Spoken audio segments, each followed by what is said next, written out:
trata de, pues por decirlo así, la jornada con menos homicidios en años, o sea, es decir, sí hubo homicidios, pero comparándolo pues con los últimos años, esta jornada tuvo muy, pero muy pocos eventos de esta naturaleza.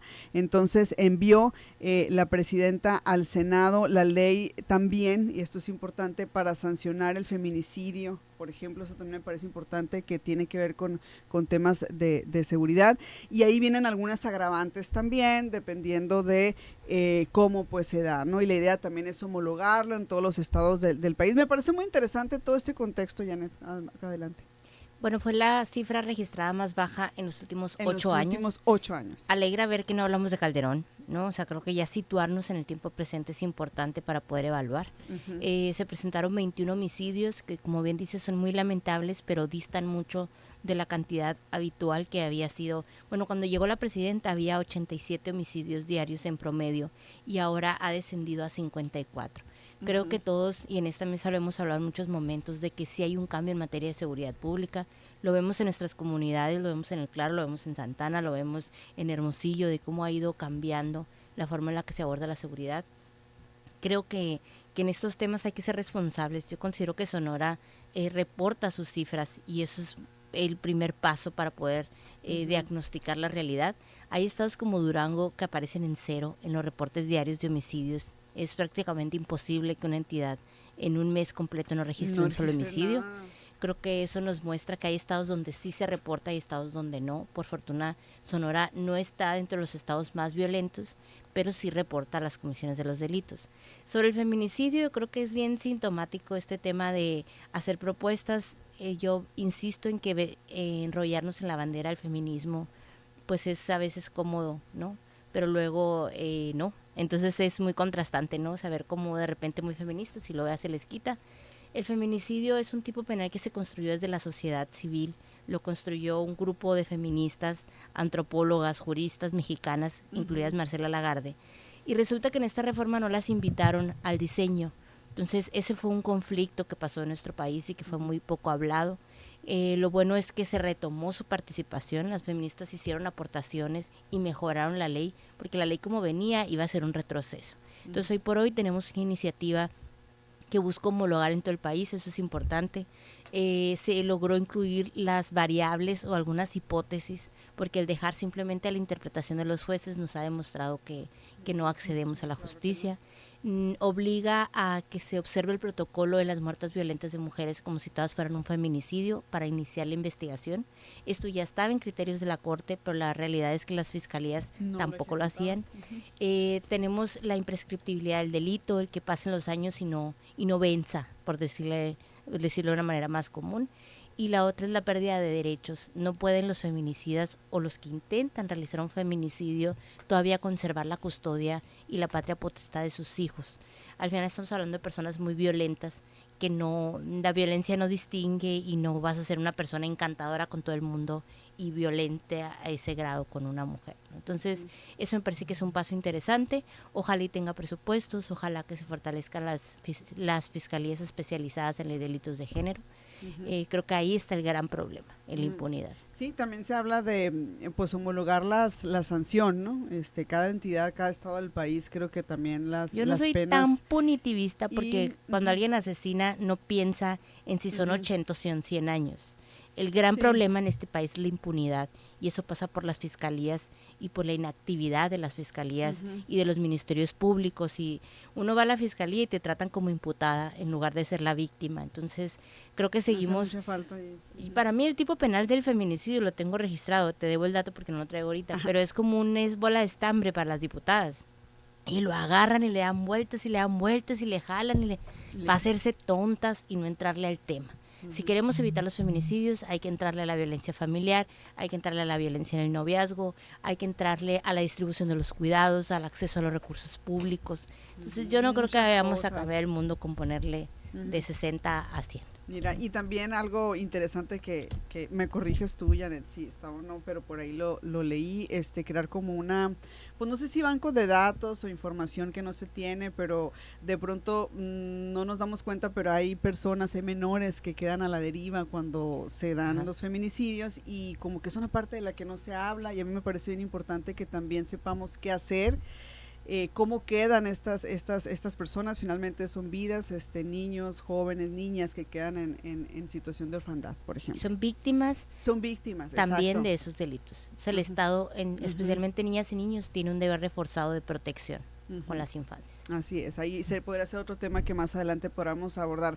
Ahora, ¿qué se podría hacer, Alejandro, para que esto sea sostenido, para que este 21 de julio lo podamos tener más días y cada vez esto vaya a la baja y cada vez tengamos esta noticia positiva de que la violencia, de que los homicidios van disminuyendo en México? Bueno, el combate a la inseguridad debe tener un enfoque sistémico 100%. No solamente basta con que se hagan detenciones, con que hay un patrullaje más extenso, con que solamente el estado de fuerza, porque esto solamente podría lograr como una tipo disuasión momentánea, pero no que se pueda extender de gran forma en el tiempo.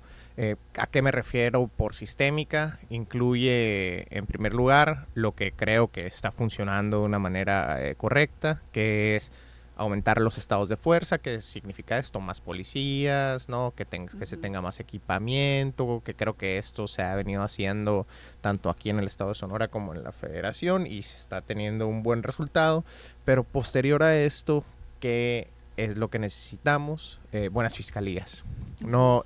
Buenas maneras de digamos, procesar estos delitos, a estos delincuentes, ¿no? Que hay una buena procuración de justicia por parte de las fiscalías.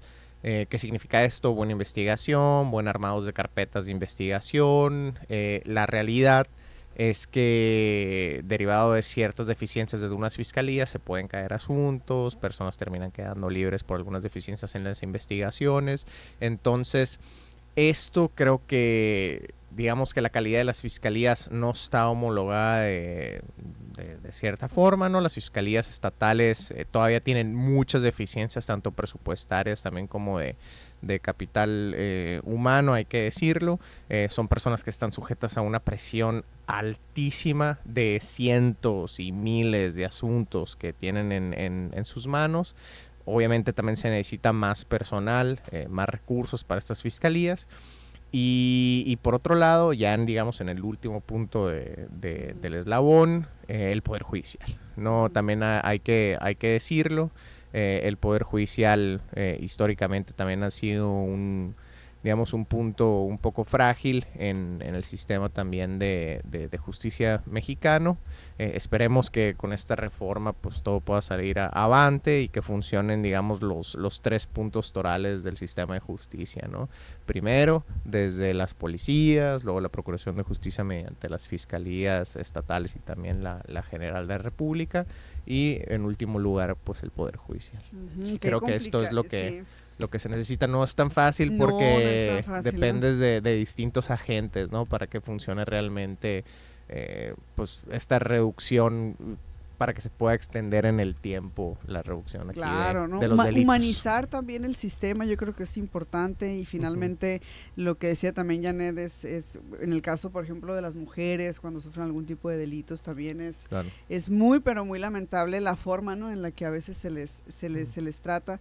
Es un reto muy grande. No sé en qué punto está Sonora, qué se puede rescatar, en dónde se le puede, pero yo me parece que en todos los estados hay seguramente similitudes en general, ¿no? En torno a esto, ¿no? Bueno, otro tema antes de que se nos acabe el tiempo, luego se nos pasa rapidísimo, es todo este proceso en el que ha estado inmerso el exgobernador de Baja California, Ernesto Rufo, y también otras personas que han sido señaladas pues como cómplice de ejecutar pues un esquema bastante complejo, hay que decir, de acuerdo a lo que han informado las autoridades para la introducción acá a territorio nacional de pues diésel de Estados Unidos, ¿no? ¿Cómo lo ven ustedes el tema? Yo sé que Janet va a retomar otros casos también aquí de otros y el estados, Rocha, pero a eso iba y el Rocha, iba a decir, ¿no? Entonces, adelante. Y la Marina del Pilar. Y la Marina del Pilar. Yo creo que el gran problema de la justicia mexicana es que no es predecible, ¿no? Uno no sabe si denuncia y va a tener justicia, uno sabe si lo demandan por algo, aunque no sea cierto, y va a tener que pagar, ¿no? Entonces, el no tener certeza de lo que va a pasar, de que al que haga cosas malas le tenga una consecuencia, hace que la ciudadanía vayamos perdiendo la confianza en las instituciones. Ahorita que platicaban sobre el Poder Judicial, que prometió que iba a cambiar, hasta ahorita no ha cambiado, pero prometió que iba a cambiar. Creo que lo que hace falta es que actúe siempre en consecuencia. Yo creo más en los procesos que en la humanización. La humanización es algo que se da conforme vas haciendo las cosas por repetición. Pero, por ejemplo, en una maquila en Guaymas no van a apostarle a ser conscientes a todos los que trabajan en la maquila sobre la calidad. Van a hacer un muy buen proceso que se tenga que seguir, una buena supervisión. Eso necesitamos del sistema de justicia. A mí me parece lamentable. Qué bueno que se sancione y qué bueno que se investigue. Creo que eso es algo que urge en este país, abatir la impunidad. Qué lamentable que se dé cuando salgan los audios de Marina del Pilar. Entonces me parece que usar un tema, así como tenemos un fuego, hay que prender otro para que se distorsione la noticia. Eso me parece bien preocupante, porque ponle tú que el señor sí cometió los delitos que se le imputan, pero el problema es que es la credibilidad en la investigación cuando lo usas para tapar otra crisis, ¿no? Si es una investigación que tenía tantos meses, sale precisamente ese fin de semana, no sé. Yo creo que en la política no hay sorpresas, hay sorprendidos. Entonces, creo que le hace falta a nuestro sistema de justicia la menos mediatización de los casos. Vemos a la presidenta posicionándose sobre este tema, pero diciendo muy poco sobre lo que afirmaba esa misma semana Marina del Pilar, que es un delito y es una violación a la Constitución. Vemos una inacción contra Rocha Moya, vemos una inacción contra Dan Augusto, que formó parte también del clan de la Barredora y de todo este escándalo que pasó en este país. Entonces, como la justicia para unos sí y la justicia para otros no. No quiero decir que si se cometieron delitos no se deban de sancionar, independientemente de que sea panista, sea priista, sea el partido que sea, se tiene que cumplir con la ley. Pero me parece muy preocupante que solo se use la justicia selectivamente, porque eso al final nos pone en mucho riesgo a la ciudadanía. Si un día nos topamos con alguien muy poderoso, pues es una sentencia que nosotros no vamos a acceder a la justicia, porque la justicia sigue siendo para unos cuantos. Lo vemos en las denuncias de violencia política, los vemos en todas las denuncias que se presentan en este país, tiene que ver con qué relaciones tienes y con quién tiene más poder. Entonces yo creo que este es otra vez un síntoma de un gran problema. Ojalá y viéramos el ejercicio judicial contra otras personas que también están siendo fuertemente señaladas por los mismos casos y incluso con otros agravantes. Alejandro, ¿estás de acuerdo? ¿La justicia para No. unos, justicia para otros? No. No, con ese... Con eso no podríamos estar de acuerdo. Ajá, exacto. Creo que en este caso Rufo Apel es una situación muy distinta. ¿Por qué? Número uno, Rufo Apel ni siquiera estaba activo políticamente, ¿no? A ver, fue un exgobernador de 1989. Pero el primero de oposición, sí es simbólico, y de Baja California, ¿no? Fue un político de 1989 a 1995, ¿no? Actualmente no se encontraba bajo ningún cargo de representación popular, ¿no? Honestamente, yo creo que poca gente antes de su detención, incluso que no fuera de Baja California, lo traía en el radar. No era una persona activa dentro del PRI, ni mucho menos, ¿no? Su vida activa política ya se había pasado. No, que no era fundador del partido. Anteriormente. ¿No? Es consejero del partido que le acaban de dar el registro. Sí, ajá, exacto. Sí tiene ahí un rol, no sé exactamente si es como consejero o algo por el estilo, pero no detentaba ni un tipo de, digamos, de cargo, ni mucho menos, ¿no? Y aquí tiene mucho que ver con lo que estábamos platicando ahorita de cómo funcionan los sistemas, ¿no? A ver, si tienes, digamos, registros de Deer Park, ¿no? Que es una refinería relativamente nueva que acaba de adquirir México. Si tienes registros y se los pones ante un juez y ese juez determina que hay suficientes elementos como para poder acreditar, en este caso, por ejemplo, una prisión preventiva, pues ¿qué se le hace, no? Pero por otro lado, si tienes un señalamiento de un país extranjero sobre un posible delito, pero no te da las pruebas, no puedes procesar a alguien simplemente porque otro país te está diciendo que tienen las pruebas, pero no te las exhibe, ¿no? O sea, creo que aquí son dos cuestiones muy diversas, ¿sí? En donde simplemente hay un señalamiento que no puede ser comprobable mediante documentales ante un juez, y por otro lado tienes todas las documentales del mundo para saber que esta persona hacía huachicol, ¿no? Pero yo no creo que no haya pruebas contra Rocha. ¿Cómo no? Está ardiendo Sinaloa. Digo, al final de cuentas estás especulando en este momento. Estás diciendo Pues que no creo que no haya pruebas. Tienes el asesinato o sea, tienes como captaron al Mayo y hay o sea, el problema es que a veces sí creemos en la presunción de la inocencia, a veces no. A veces sí creemos en la prisión preventiva y a veces no. Es la selectividad. No, yo también quiero aclarar que para mí la previsión preventiva oficiosa no debería existir. Eso es un posicionamiento que creo que siempre voy a tener, ¿no? Y habrá quienes opinen diferente y habrá quienes piensen. Sí, y para mí ha sido una de las grandes críticas del gobierno actual y sobre todo del gobierno de Andrés Manuel López Obrador, que empujaron la prisión preventiva oficiosa, que creí en algún momento que esa discusión ya había pasado de moda, digamos, ¿no? Y que la idea era eliminar el catálogo de delitos que ameritaban prisión preventiva oficiosa, pero digamos que les resultaba práctico, ¿no? Porque hay que ser honestos, las cuestiones que decían eran más de practicidad en lugar de ser un análisis jurídico, pero pues creo que, digamos, la Corte todavía está en el tenor, ¿no? De discutir si se puede ampliar el catálogo o no. Creo que es un debate activo que por lo menos creo que la mayoría de los abogados estamos del lado de no apoyar la prisión preventiva oficiosa. Bueno, pues sí, es un capítulo más esta de la telenovela. Pues, o sea, nuestro tema es que a este le dictaron prisión preventiva. Entonces, y al otro no, y pues especular, yo no creo que haya, o sea, no sé, me parece que el que sea selectivo ya lo hace muy injusto. Sí, yo creo que tienen que ser muy transparentes, ¿no? Sí. Al respecto, digo, guardando la secrecía de las investigaciones, evidentemente, pero lo hemos comentado anteriormente, hay que ver también las explicaciones que se dan por parte del gobierno federal para asegurarnos que simplemente no es una persecución política y que realmente estamos ante la comisión de un delito. Exactamente. Bueno, se nos acabó el tiempo, justamente se nos acabó el tiempo. Agradecerles como siempre que nos visiten, que estén acá con nosotros en cabina, y la próxima semana, si no se van de vacaciones, pues acá les esperamos de nueva cuenta en la mesa. Mandas a Rocha al principio de la mesa para debatir.